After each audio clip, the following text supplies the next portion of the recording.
नमस्कार, India news देख रहे हैं आप। मैं हूं आपके साथ आकांक्षा राजपूत। चलिए खबरें देखते हैं फटाफट अंदाज में। दिल्ली में मुख्यमंत्रियों संग पीएम मोदी की आज अहम बैठक है, जिसमें पीएम मोदी मुख्यमंत्रियों के साथ वैक्सीन पर चर्चा करेंगे। पीएम मोदी 2 चरणों में मुख्यमंत्रियों के साथ करेंगे बैठक। पहली बैठक की सुबह 10:30 बजे से 12 बजे के बीच होगी। सबसे ज्यादा प्रभावित वाले राज्यों के सीएम से चर्चा करेंगे।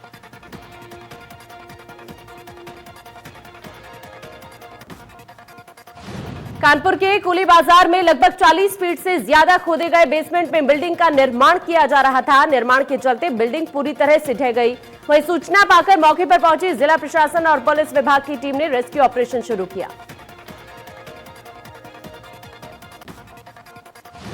रेस्क्यू ऑपरेशन के दौरान एक व्यक्ति गंभीर रूप से घायल हो गया था, जिसको इलाज के लिए जिला अस्पताल भेजा गया। आपको बता दें कि कानपुर के दबंग बिल्डर विनोद जैन, बीजेपी नेता रवि शुक्ला और कांग्रेस नेता पवन गुप्ता की पार्टनरशिप में इस बिल्डिंग का निर्माण किया जा रहा था।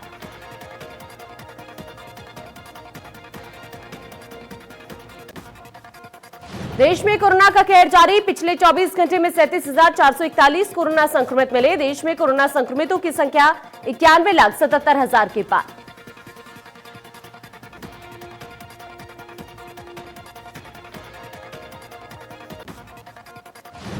देश में कोरोना से 1,34,000 से ज्यादा लोगों की मौत। कोरोना से 86,03,000 से ज्यादा मरीज ठीक। देश में कोरोना के 4,37,000 से ज्यादा केस एक्टिव।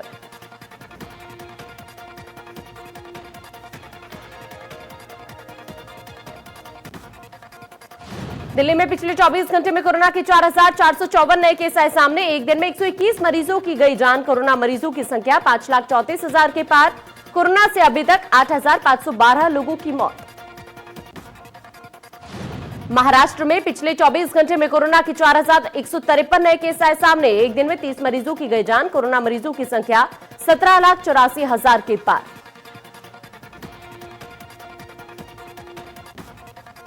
प्रदेश में कोरोना का कहर जारी। पिछले 24 घंटे में 2,053 कोरोना संक्रमित मिले। प्रदेश में कोरोना संक्रमितों की संख्या 5,28,000 के पार। यूपी में कोरोना से 7,582 से ज्यादा की मौत। कोरोना से 4,97,000 से ज्यादा मरीज हुए ठीक। प्रदेश में कोरोना के 23,000 से ज्यादा एक्टिव केस। उत्तराखंड में कोरोना संक्रमण की रफ्तार थोड़ी कम हुई है। 3 दिन के बाद संक्रमित मामलों की संख्या 400 से कम रही है। बीते 24 घंटे में 376 नए संक्रमित मिले, जबकि 7 कोरोना मरीजों की मौत हुई है। कुल संक्रमितों की संख्या 71,632 हो गई है, जबकि 4,298 सक्रिय मरीजों का उपचार चल रहा है। देहरादून जिले में सबसे ज्यादा 133 कोरोना मरीज मिले। हरिद्वार में 49, नैनीताल में 47, पौड़ी में 26 और चमोली में 24 संक्रमित मिले हैं। पिथौरागढ़ में 23, चंपावत में 18, उधमसिंह नगर, उत्तरकाशी और टिहरी जिले में 12, अल्मोड़ा में 11, रुद्रप्रयाग में 5 और बागेश्वर जिले में 4 संक्रमित मिले हैं।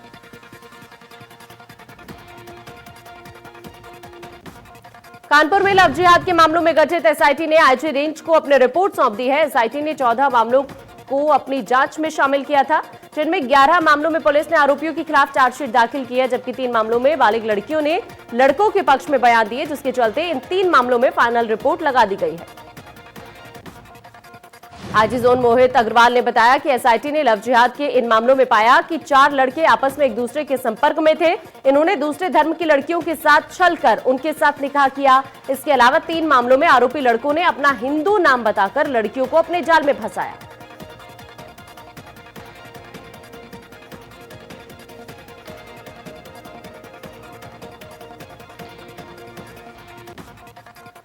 कोरोना संकट में देश भर में लॉकडाउन लगने के बाद प्रवासी मजदूरों को रोजगार छिन गया था, जिसके बाद गोंडा जिले में आत्मनिर्भर अभियान से प्रेरित होकर प्रवासी मजदूर ने अपने गांव में रहकर घर पर ही फूलों की खेती कर अपनी तकदीर बदल डाली।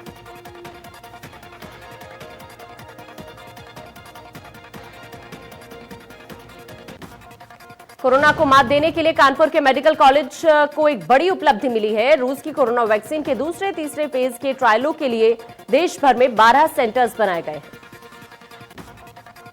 इन सेंटर्स की सूची में उत्तर प्रदेश में इकलौता कानपुर का जीएसपीएम मेडिकल कॉलेज भी शामिल है। देश भर के 12 सेंटर्स पर इस पर शोध किया जा रहा है और माना यह भी जा रहा है कि 2 से 3 महीने बाद ये वैक्सीन लोगों तक पहुंच जाएगी।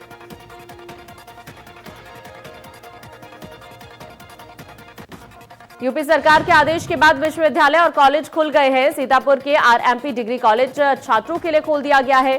छात्र छात्राओं ने महीनों बाद कॉलेज खुलने की खुशी भी जाहिर की है। कॉलेज में हेड सैनिटाइज और मास्क भी लगाना जरूरी है। उन्नाव में लॉकडाउन के चलते करीब 8 माह से छत्रपति साहूजी महाराज कानपुर यूनिवर्सिटी में संबंध कॉलेज में भी शैक्षणिक कार्य ठप पड़ा था, जिससे छात्र छात्राओं की पढ़ाई का बहुत नुकसान हुआ है। कोरोना संक्रमण में कोविड प्रोटोकॉल के तहत अब कॉलेजेस में क्लास लगने भी शुरू हो गई है। छात्र छात्राएं 2 गज की दूरी का पालन कर पढ़ाई करेंगी। वहीं मास्क न लगाने पर कॉलेज परिसर में 500 रुपए का जुर्माना भी लगाया गया है। एक लंबे समय के बाद कॉलेज खुलने से छात्रों में पढ़ाई को लेकर खुशी का माहौल बना है। प्रदेश में बढ़ते कोरोना के बीच सरकारी फरमान के बाद विश्वविद्यालय और कॉलेजेस खोले गए हैं। प्रधानमंत्री मोदी के संसदीय क्षेत्र वाराणसी में भी विश्वविद्यालय और कॉलेज में रौनक लौट आई है। सोशल डिस्टेंसिंग के साथ वाराणसी के तमाम कॉलेजेस में पढ़ाई शुरू हो गई है। काशी हिंदू विश्वविद्यालय के साथ ही यूपी कॉलेज, महात्मा गांधी काशी विद्यापीठ, संपूर्णानंद संस्कृत विश्वविद्यालय छात्रों से चहल पहल से गुलजार रहे। राजधानी दिल्ली में कोरोना ने कोहराम मचा रखा है। सभी राज्यों को अलर्ट कर दिया गया है। यूपी सरकार ने प्रदेश में मास्क और सोशल डिस्टेंसिंग का कड़ाई से पालन करने के निर्देश भी दिए हैं।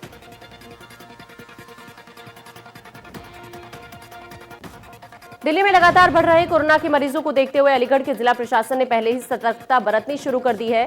दिल्ली से आ रहे लोगों की बॉर्डर पर ही सैंपलिंग की जा रही है। जांच रिपोर्ट नेगेटिव आने पर ही शहरी सीमा में घुसने दिया जा रहा है। संक्रमित यात्री के मिलने पर तत्काल अस्पताल में भर्ती कराने की व्यवस्था की गई है। ग्रेटर नोएडा में बैंड बाजे वालों ने डीएम से न्याय की गुहार लगाई है। बैंड बाजे पर पाबंदी को लेकर सैकड़ों बैंड बाजे वाले कलेक्ट्रेट पहुंचे। कोरोना संक्रमण की वजह से केवल 100 लोगों को ही दरअसल शादियों में परमिशन मिलेगी।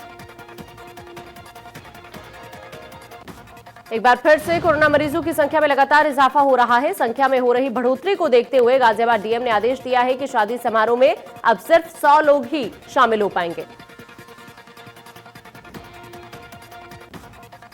डीएम के आदेश के बाद फार्म हाउस और बैंक्वेट हॉल मालिक कह रहे हैं कि पहले ही कोरोना की वजह से रोजी रोटी का संकट गहरा गया था। अब अचानक आए इस फैसले के बाद ज्यादातर लोग बुकिंग कैंसिल कर रहे हैं।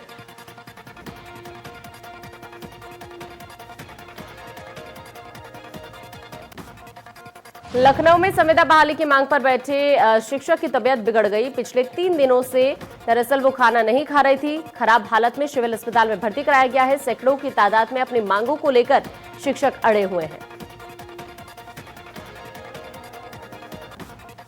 अलीगढ़ में कोरोना संक्रमित दारोगा ने सुसाइड की कोशिश की है। चाकू से अपनी गर्दन पर वार कर लिया। दारोगा संक्रमित होने के बाद कई दिनों से कोविड अस्पताल में एडमिट था। लड़खड़ाकर चलने के बाद गिरने के दौरान भी उसके सिर में गंभीर चोटें आई थी। स्वास्थ्य विभाग की टीम ने मौके पर पहुंचकर दारोगा को इलाज के लिए भर्ती कराया।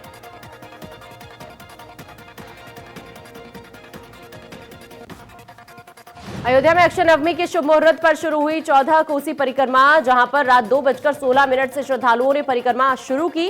कोरोना के चलते जिला प्रशासन ने लोगों से अपील करते हुए कहा कि कोरोना के खतरे को देखते हुए बाहरी लोग अयोध्या न आएं।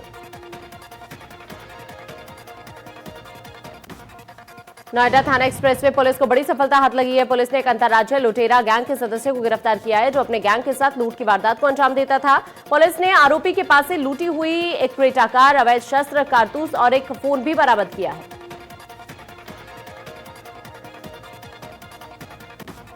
नोएडा के थाना एक्सप्रेसवे क्षेत्र के सुल्तानपुर गांव में 2 पक्षों में आपसी विवाद को लेकर जमकर मारपीट और पथराव हो गया, जिसमें कई लोग घायल हो गए, जिन्हें अस्पताल में भर्ती कराया गया है। फिलहाल पुलिस ने तहरीर के आधार पर मुकदमा दर्ज कर लिया है। उन्नाव में जाम के झाम से जूझ रहे शहरवासियों को निजात दिलाने के लिए जिला प्रशासन ऑड इवन लागू करने जा रहे हैं, जिसके तहत ई रिक्शा और ऑटो की कोडिंग की जाएगी और ऑड इवन फॉर्मूले पर 15-15 दिन का रूट निर्धारित किया जाएगा।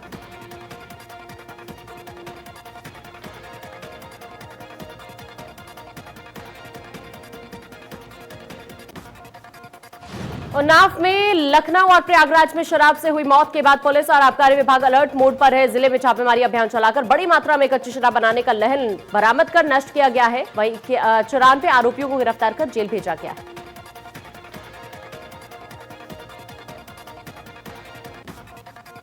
मुरादाबाद में दीवान शुगर मिल में एक ऑपरेटर की संदिग्ध मौत के बाद हंगामा हो गया। परिवार वालों का आरोप है कि किसी ने मिल में ही ड्यूटी के दौरान युवक की हत्या कर उसका शव मिल की मैली के टैंक में फेंक दिया था। परिवार वाले रात भर युवक की तलाश करते रहे और सुबह होने पर युवक की लाश शुगर मिल की टैंक में तैरती हुई मिली। इसके बाद पुलिस को बुलाया गया। पुलिस ने शव को अपने कब्जे में लेकर पोस्टमार्टम के लिए भेज दिया है। पुलिस का कहना है कि परिवार वालों की तहरीर पर मुकदमा दर्ज कर आगे की कार्रवाई की जाएगी। देवरिया में पुलिस मुठभेड़ में लूट और हत्या का पर्दाफाश। पुलिस ने 5 आरोपियों को किया गिरफ्तार। पुलिस ने लुटेरों के पास से लूट के रुपए और घटना में प्रयुक्त वाहन भी बरामद किया है।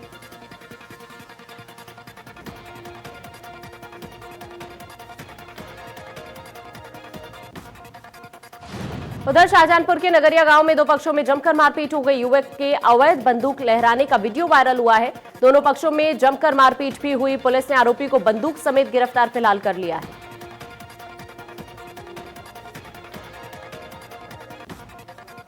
शाहजहांपुर में बीजेपी महिला नेत्री से छेड़छाड़। महिला नेत्री ने मनचले की चप्पलों से की पिटाई। पिटाई का वीडियो सोशल मीडिया पर वायरल। बताया जा रहा है कि आरोपी बीएचपी का कार्यकर्ता है। पुलिस ने आरोपी को गिरफ्तार कर लिया है।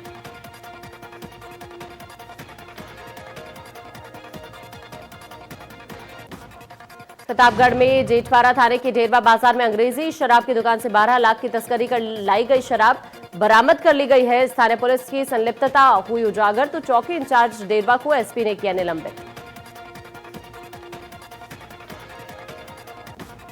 बिजनौर में लगातार बढ़ रही चोरी की घटनाओं को रोकने के लिए पुलिस द्वारा लगातार रैंडम चेकिंग अभियान चलाया जा रहा है। इसी कड़ी में पुलिस ने 2 शातिर चोरों को गिरफ्तार किया है। चोरों ने हाल ही में एक घर को निशाना बनाया था।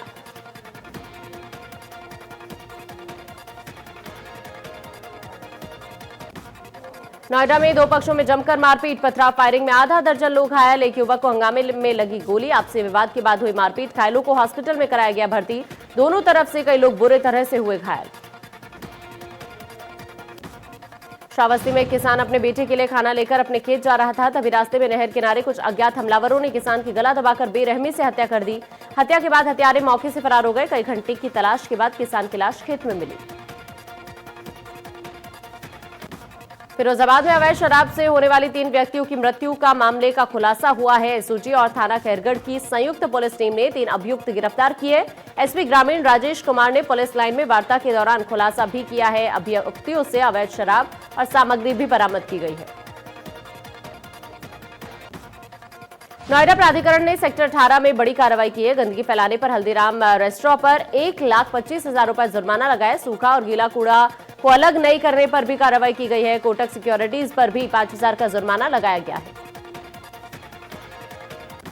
बुलंदशहर में नेशनल हाईवे के किनारे होगी झाड़ियों में भीषण आग लग गई और आग से इलाके में वायु प्रदूषण भी हो रहा है। आग ने हालांकि विकराल रूप ले लिया था। आसपास के क्षेत्र में धुआं ही धुआं उसके बाद से नजर आया।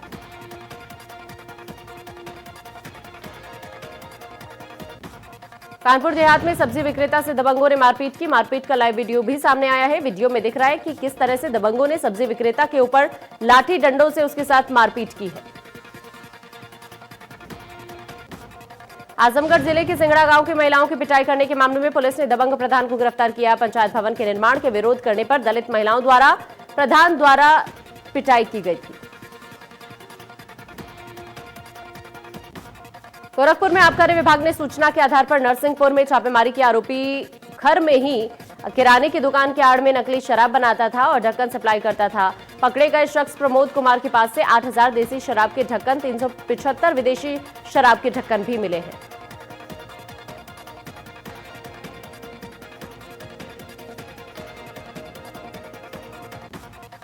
मुरादाबाद में संदिग्ध परिस्थिति में कर्मचारी की मौत हो गई। मौत की सूचना से परिजनों में कोहराम मच गया। पानी के टैंक में पड़ा मिला है कर्मचारी का शव। परिजनों ने हत्या कर शव फेंकने का आरोप लगाया है। इसके देखते हुए ही परिजनों ने हंगामा भी किया। ग्रेटर नोएडा पुलिस पर लगा एक तरफा कार्रवाई का आरोप। 9 नवंबर को कुछ दबंगों ने रास्ते में एक युवक के साथ मारपीट की थी। उसके बाद युवक गंभीर रूप से घायल हो गया था। पीड़ित लगातार थाने के चक्कर काट रहे हैं और पुलिस कोई भी सुनवाई नहीं कर रही है। पीड़ित पक्ष न्याय पाने के लिए डीसीपी कार्यालय पहुंचकर न्याय की गुहार लगाई है।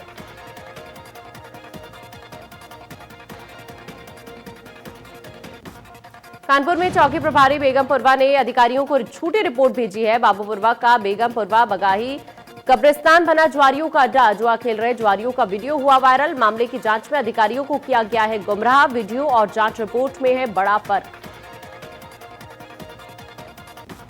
शामली जनपद में दुल्हन की विदाई से पहले कार चोरी होने का मामला सामने आया। अज्ञात चोरों ने दुल्हन की कार को चोरी कर लिया। कार में दुल्हन के लाखों रुपए के आभूषण रखे हुए थे। पीड़ितों ने मामले की सूचना पुलिस को दी। सूचना पर पुलिस ने मौके पर पहुंचकर पीड़ित परिजनों से घटना की जानकारी ली।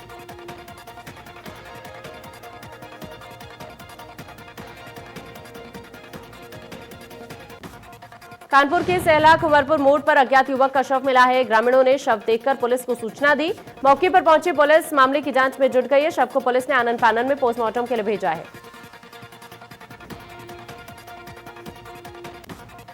कानपुर में 25-25 हजार रुपए के इनामी 2 अभियुक्तों को नजीराबाद पुलिस ने गिरफ्तार किया। 1 साल से दोनों अभियुक्त हत्या के मामले में वांछित चल रहे थे। पुलिस ने अभियुक्तों के पास से मृतका का मोबाइल फोन और कपड़े भी बरामद किए हैं।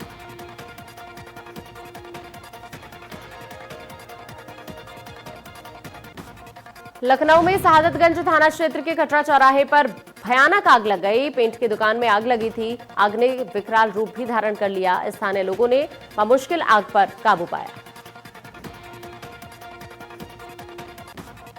पीलीभीत के घोंगचाई स्थित पशुशाला में अचानक से आग लग गई, जिससे 3 मवेशी बुरी तरह से झुलस गए। मवेशियों के शोर शराबे के बाद ग्रामीण मौके पर इकट्ठा हुए और बामुश्किल आग पर काबू पा लिया। आग लग जाने के कारण कुछ घरेलू सामान और खाद बीज जलकर राख हो गए।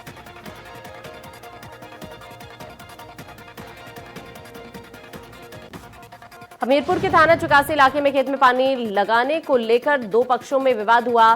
पुलिस के सामने असला और डंडे लिए झगड़ते दिखे लोग। असला और डंडे लेकर धमकाने का वीडियो भी वायरल हुआ है।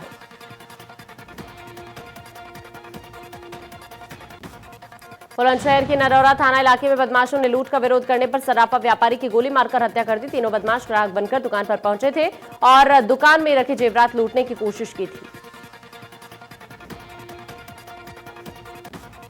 सराफा व्यापारी ने अपनी लाइसेंस से पिस्टल निकालकर लूट का विरोध किया तो लुटेरों ने सराफा व्यापारी को गोली मार दिया और तमंचे लहराते हुए फरार हो गए। सराफा व्यापारी की हत्या से व्यापारियों में रोष है।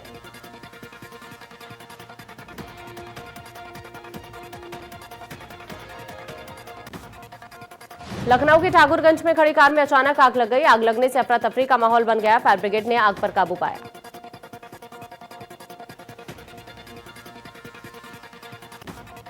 सीतापुर के सिधौली कोतवाली इलाके में मामूली विवाद में खूनी संघर्ष हो गया। हमलावरों ने युवक की जमकर पिटाई की। हमले में एक युवक की मौत हो गई, 2 गंभीर रूप से घायल हो गए। सीतापुर के शहर कोतवाली इलाके में फ्लिपकार्ट ऑफिस में शॉर्ट सर्किट की वजह से आग लग गई, जिसके कारण लाखों का सामान जलकर राख हो गया। वहीं मौके पर पहुंची फायर ब्रिगेड की टीम ने आग पर काबू पाया।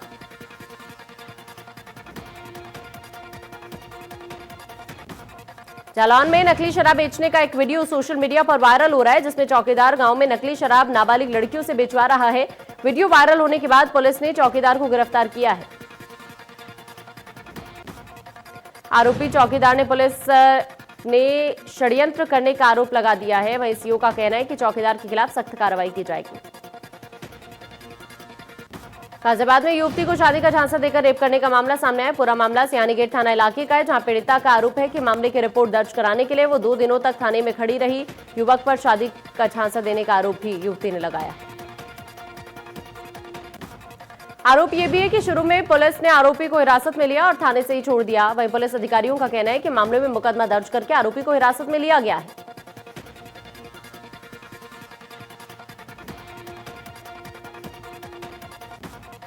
सुल्तानपुर के मोतीगरपुर थाना इलाके में कपड़े की दुकान से बीती रात एग्जॉस्ट फैन काटकर दुकान में घुस गए कुछ चोर। चोरों ने तकरीबन 50,000 की नकदी समेत करीब 2.25 लाख रुपए की कीमत के कपड़े लेकर वो फरार हो गए। पुलिस पूरे मामले की जांच पड़ताल में जुटी है। अंबेडकर नगर के बसखारी थाना इलाके में शादी के दौरान 2 पक्षों में मारपीट हो गई। युवकों ने महिलाओं पर अभद्र टिप्पणी की थी, जिसका विरोध करने पर युवकों ने दलित महिलाओं को पीटा, जिसमें आधा दर्जन से ज्यादा महिलाएं घायल हो गई।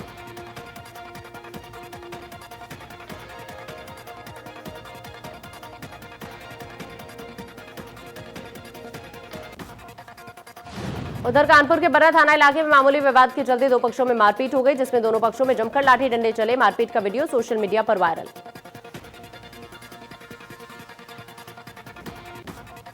झांसी के मऊरानीपुर थाना इलाके में नेशनल हाईवे पर तेज रफ्तार बस हाईवे से नीचे आ गिरी, जिसमें सवार लगभग 2 दर्जन से ज्यादा यात्री गंभीर रूप से घायल हो गए। घटना के बाद बस चालक बस स्टॉप से मौके से फरार हो गया। ग्रेटर नोएडा के बिसरख थाना इलाके में भारी मात्रा में गांजा बरामद। पुलिस ने एक तस्कर के पास से 1 क्विंटल 20 किलो गांजा जब्त किया। गांजा बेचने दिल्ली जा रहा था तस्कर। लखनऊ के मोहनलालगंज थाना इलाके में सफारी गाड़ी में अचानक से आग लग गई। फायर ब्रिगेड ने आग पर काबू पाया। सफारी गाड़ी में आग लग गई थी। उत्तराखंड की त्रिवेंद्र सरकार लव जिहाद पर कानून बनाने जा रही है और इसकी जानकारी उत्तराखंड बीजेपी के प्रदेश अध्यक्ष बंशीधर भगत ने दी है। बंशीधर भगत का कहना है कि मुख्यमंत्री ने लव जिहाद पर कानून बनाने की बात कही और लव जिहाद पर कानून बनना भी चाहिए। बीजेपी के राष्ट्रीय अध्यक्ष जेपी नड्डा के उत्तराखंड दौरे से पहले बीजेपी संगठन ने अपने पूर्व के तय कार्यक्रमों को पूरा करने के साथ ही कार्यक्रमों को लेकर आंकड़े जुटाना भी शुरू कर दिया है। बीजेपी के प्रदेश अध्यक्ष बंशीधर भगत ने इसी को लेकर 252 मंडलों में चलाए जा रहे प्रशिक्षण शिविरों को लेकर जानकारी देते हुए कहा कि 252 मंडलों में से अब तक 239 मंडलों में बीजेपी ने प्रशिक्षण शिविर पूरे कर लिए हैं। राज्य मंत्री धन सिंह रावत रुड़की पहुंचे और उन्होंने पुरानी तहसील स्थित एक गुरुकुलम की भूमि का भी पूजन किया है। इस दौरान मंत्री ने कामधेनु पुस्तक का विमोचन भी किया। इस मौके पर मेयर और बीजेपी जिला अध्यक्ष सहित कई कार्यकर्ता भी मौजूद रहे।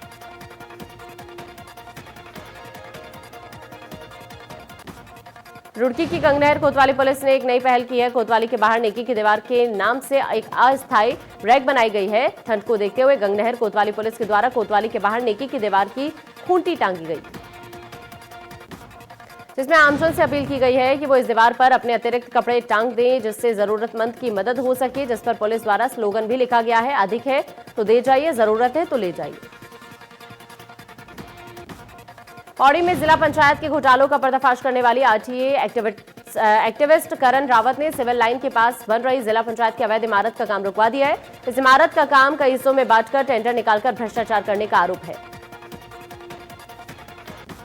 रुड़की में भूमाफिया अब नदियों को भी अपने कब्जे में लेने से बाज नहीं आ रहे हैं। हद तो ये है कि नदी के बिल्कुल किनारे पर कई कॉलोनियां काट डाली गई हैं और उनमें ऊंचे दामों पर प्लॉटिंग भी करके बेची जा रही है। नदी का ही रेत उठवाकर उस कॉलोनी का भराव भी किया जा रहा है।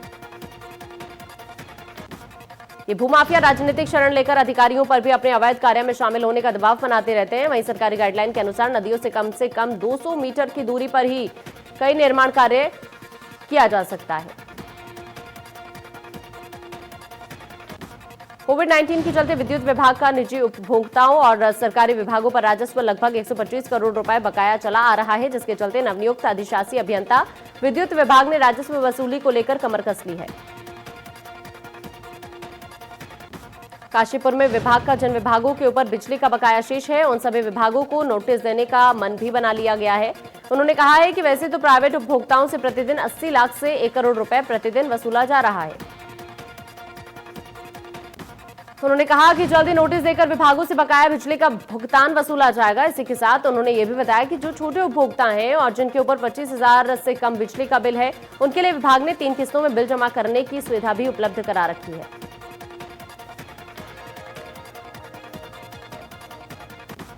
कोरोना के मरीजों की संख्या में एक बार फिर से इजाफा हो रहा है। हालांकि त्योहारी सीजन खत्म होने के बाद लोगों में कोरोना को लेकर जागरूकता भी नजर आ रही है। हरिद्वार में सार्वजनिक स्थानों पर लोग बिना मास्क पहने हुए नजर आ सकते हैं। प्रयाग में नवनियुक्त जिलाधिकारी ने रेल परियोजना प्रभावित गांव नरकोटा और खाकरा का निरीक्षण किया। जिलाधिकारी ने निर्माणदायी कंपनियों को सख्त निर्देश दिए कि जनहित को मद्देनजर रखते हुए कार्य किए जाएं।